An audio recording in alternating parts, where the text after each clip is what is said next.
welcome back for episode dos. Today we want to give you guys a recap of May because we're aware it's like mid-June, but it's worth telling, and talk about what we've been doing kind of just since the last vlog. So Zav, where do we begin? We begin with our departure from Chattanooga. Chattanooga was really cool. We had fun in that sleepy town. It was up and coming, but not up and coming enough for us to want to settle down there. Yeah. So the journey continues. So we left Chattanooga. I got everything packed up. Sent a nice departure to the cool home that we stayed in. It was great for the month that we were there. And we headed off to Asheville, North Carolina for the Maximum Potency Retreat to see some friends and also to hang out for a week thereafter. And that is where the journey got pretty interesting. Ooh. It's actually like laughable looking back at it because so much happened in such a short amount of time. So we departed from Chattanooga to Asheville on a Sunday, and Zavi and I punched in this, what do you want to call it? GPS hiking coordinates. Spot? Yeah, hiking spot off of All Trails. We love All Trails. This was my first bad All Trails experience, to be honest. And so we did not say, which way are you going when the routes pop up. And so I ended up taking like the bottom route, which was down and then up to the hiking, and Zavi took the top route, which was up and then down to the hiking. And the van broke down. We say broke down, it turned off. It wouldn't accelerate. Nothing like exploded. It wasn't that crazy. But I was on these back mountain roads, and so I had 14 miles left to go to the spot. But the 14 miles were supposed to take me 54 minutes. So, Long way. to top it all off, we have no cell signal. None. And at the time as I'm driving, I also have no signal. And I get a call from a number in New Jersey about 30 minutes before I technically am supposed to arrive at this camping spot. I don't recognize the number. I decline the call, only to get up to the mountain and not be able to find this camping spot. But I'm bumping music, I'm enjoying myself. It was a blast. And then all of a sudden, I stop by the side of the road trying to navigate myself back to the trailhead, and 14 text messages come in from Liz. So frantic. I pull the van over in like a top of the road driveway that I can see there's no cars in it and there's plenty of room. And I can't get the van to go above 15 miles per hour. And so I'm like, let me just pull over. But I am like shaking with nerves. So I say a quick prayer. I'm like, God, like just send me somebody. And there's this pickup truck whoosh, across on, it was my left, it was in the right lane.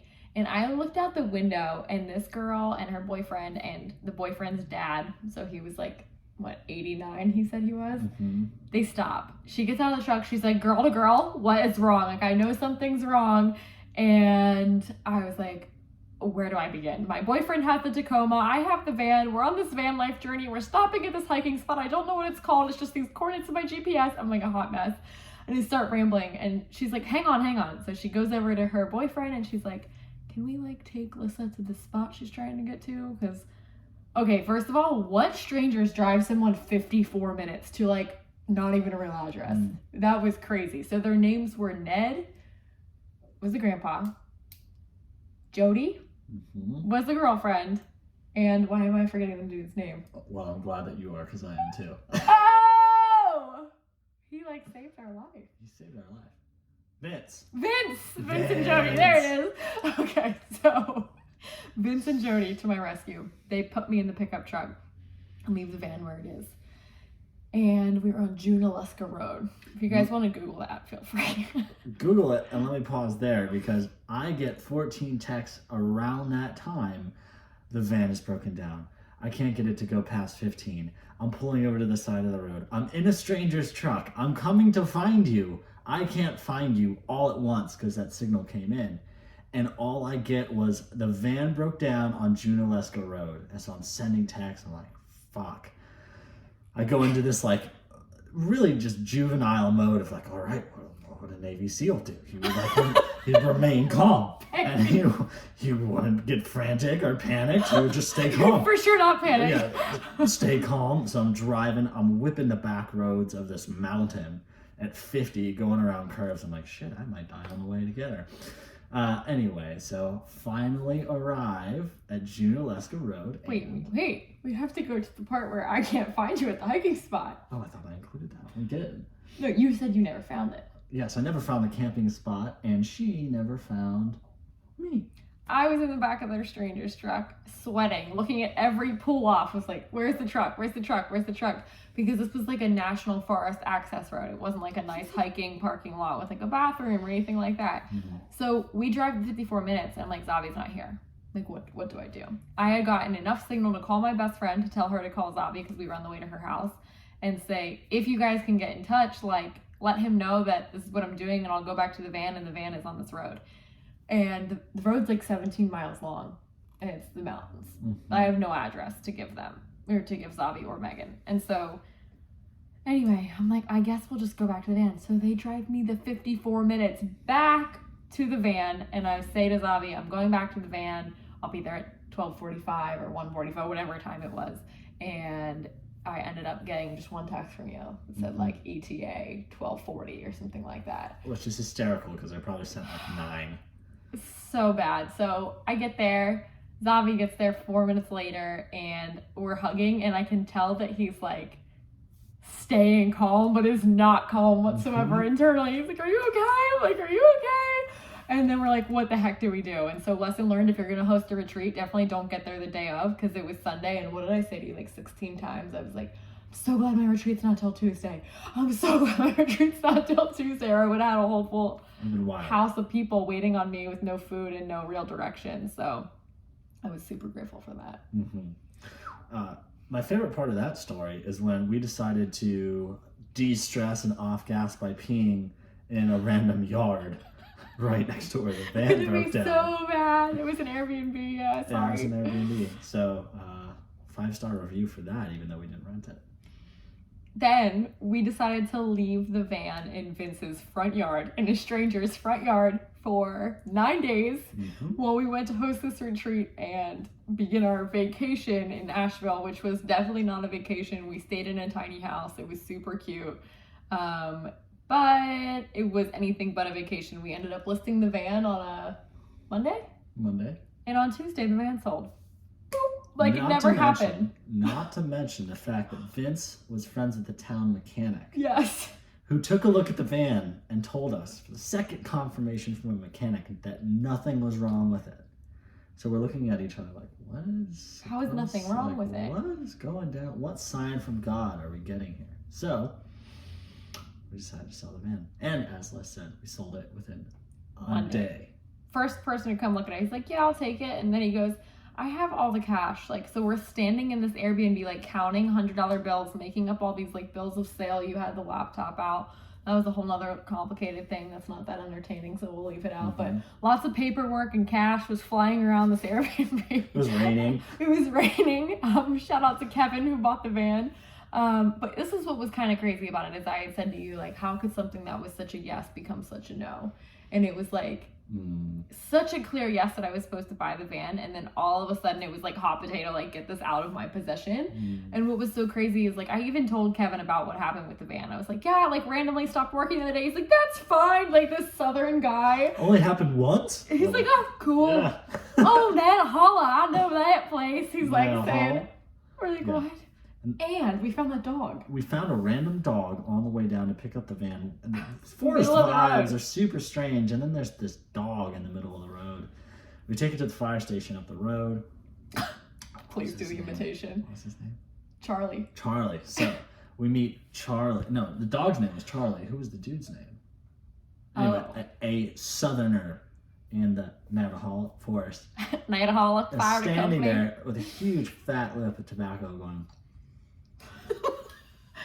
Oh, and there was a gas shortage. And there was a gas shortage. We got to a gas station on the way to put gas into the truck, which had about half a tank.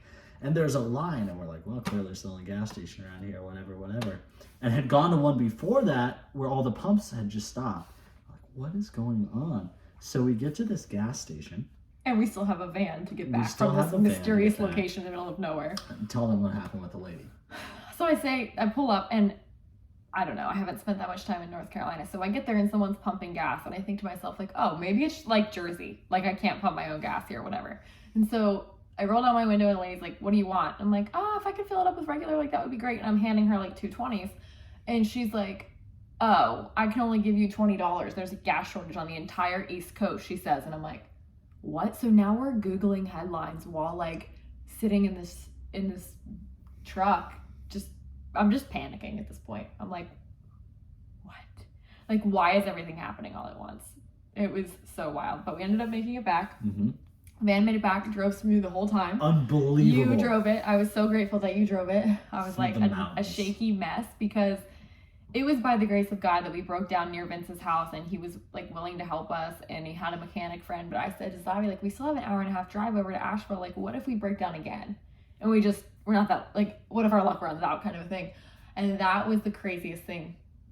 Was that it was just like perfect. Drove perfect, like a champ. Perfectly. I played classic rock the whole time, which I thought was a good choice. Ode to Dad. Ode to Dad, exactly. Yes. And I think that brought the vibes all the way through. And disco and classic rock. Unreal. Yes. The other thing that was crazy, that was such a blessing, was we ended up selling the van for exactly what I bought it for. So the only money that we had lost was the roughly $2,000 trip to the mechanic right before we left. But I think that we got $1,000 worth of fun out of it. I think about it. I slept in it. Sure. I slept in it with Megan at a wedding, and I road tripped out to get it, and it was such a catalyst. Like, it made me decide to leave Pennsylvania, and it kind of made you decide not to go to Australia, because I was like, I'm doing this van life thing. Like, are you in? And you're like, I'm in. So it was just like, it really helped us to make some serious big decisions that I don't think we would have necessarily arrived at otherwise. Right. So that was super cool. And now here we are in Florida. We stopped to see our friends in Charleston. We did. Matt and Shan, shout out to you. We love you. And we got down here, and there's just this like new space and this new energy. Mm-hmm. It felt like offloading the van was like this serious departure. So much clean energy. Clean energy, light on our feet. Things have been flowing really smoothly for both of us and our businesses since we got here. And we're dancing now. We're in the habit loop of just all the good things, drinking our water, getting our steps in, reading, studying, going to the gym. Zavi programmed for me and I programmed for him. And our conditioning's like pretty similar. Yeah. But our lifting we did for each other, which is like, if you know me, a huge, like, I trust you, I love you, huge surrender. Very difficult for me, putting me out of my comfort zone. Yesterday, even, it was like a week into me doing your programming. I'm like, what are we doing though? Like, I don't get it. Like, so it's not even making any sense. It's obviously like, I need you to be patient. I'm like, okay. Is that a good summary of the conversation? In short, it went on for about 40 more minutes after that. But yeah, big trust. Big trust, and just because you surrender once doesn't mean you have to surrender again. So here we are. Here we are. Multiple surrender project. That's what the program is called. Yes, the multiple surrender program. Whoa. How are you liking yours? I really enjoy my programming. So it's different from what I normally do, because what I normally do involves a lot of functional movement. But for 3 years of doing that, it was not as strength focused as I would have liked it to be. And I think amongst a host of other issues with my own health, I didn't put on as much muscle mass as I wanted to. But now I'm putting it on and I feel very great. And my butt's getting cuter. It's getting cuter. It's getting cuter. I agree. So as a result of that, I'm digging my programming. Yeah, we're trying to make this the summer of vitality. I think we'll probably do a whole other video about what summer of vitality means, because that's at least another 12 minutes of talking. But the long and short of it is, we're prioritizing our health, and we're going harder than we've ever gone before with that. I'm trying to lean out, because I did put the muscle on that I wanted to do, and now it's a body fat game instead of like a scale game, which is kind of cool, because I don't think I'm meant to be more than 130 pounds, but we measured our body fat twice in the past 8 weeks. Yours went up by 2% and mine went down. So we're just kind of like, was that 1%? Was that 2? I don't know. It's not the most accurate machine in the world, but it is fun to play with. Totally. And your weight has gone up, what, 4 pounds? 10. 10? 10 since we left in March. So do you think that's muscle? Because I don't think it's fat. I do think it's muscle. Zavi's putting the muscle on. He got a haircut yesterday. Who was your barber? I don't remember his name. Do you want to tell the story real quick? Oh, so here's the thing about barbershops. Some are really classic and old. They do the beard lather, the trim, the shave, and all that good stuff. Some are more new and modern, a little bit edgy. And this one was a little ladder. So I show up, and in classic barbershop style, I walk in. I sit down on the couch because there is nobody to greet you at the front desk. It's just this room with a bunch of barbers, all independent contractors, all doing their thing, right? So I sit down in the middle. He's like, "Yo, you a drop-in?" I'm like, like it's a CrossFit. yeah, gym. like it's a CrossFit. Like, yeah, I'm a drop-in. Word. And so he yells at his barber friend across the room, "Yo, Jose, you want to cut his hair?" And Jose's like on his phone, just chilling. He's, "Nah, man, you do it." So I'm like, okay, cool. So I go and I get my hair cut by this individual. We talk about movement and his workout routine and Unreal. personal development. But classically, went really short on the sides, trimmed it up, feeling really good, feeling really fresh, feeling really sexy. Oh, It's been good. that's been great. And then the other crazy thing was that we had to find a new gym. We thought we were going to do CrossFit. Open gym times weren't lining up to keep it short. Open gym times didn't exist. Unless you want to train at 8 p.m. Yes. No, thank you.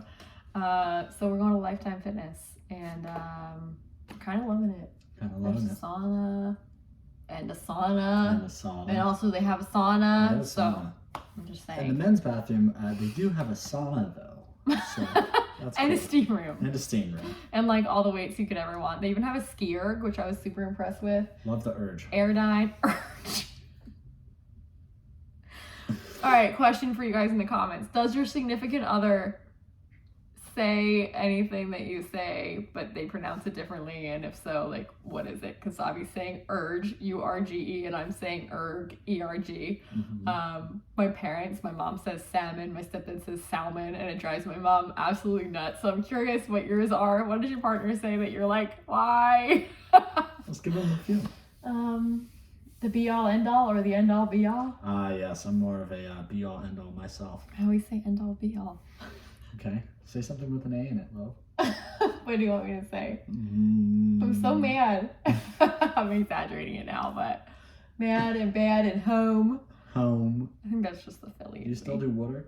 No, I don't do water. I never do water. Okay. Water. Water. I'm like an hour outside of the city. So. Water. Water. Water. Chihuahua. Chihuahua. This beautiful, sacred person the other day spelled Chihuahua C-H-U-W-A. W-A. As in the chain of gas stations throughout the Northeast. Where the CHU came from, I don't know, but technically sounds right. Chihuahua. So this sweet one is going to be entered into a 25 and up spelling bee in Southeastern Regionals next year if To we're be back here in fair, Tampa. I was having a terrible airport experience. I was so stressed. Screaming children. Screaming chihuahua. A bunch of chihuahuas. And my flight was delayed from 5:45 p.m. to 11:20 p.m. So you could say things were going really well. Shout out to American Airlines for giving me a new flight because Frontier sucks. So, Chihuahua on 3. Ready? 1, 2, 3. Chihuahua! Stay stoked, guys. We'll see you for the next episode. Thanks for watching.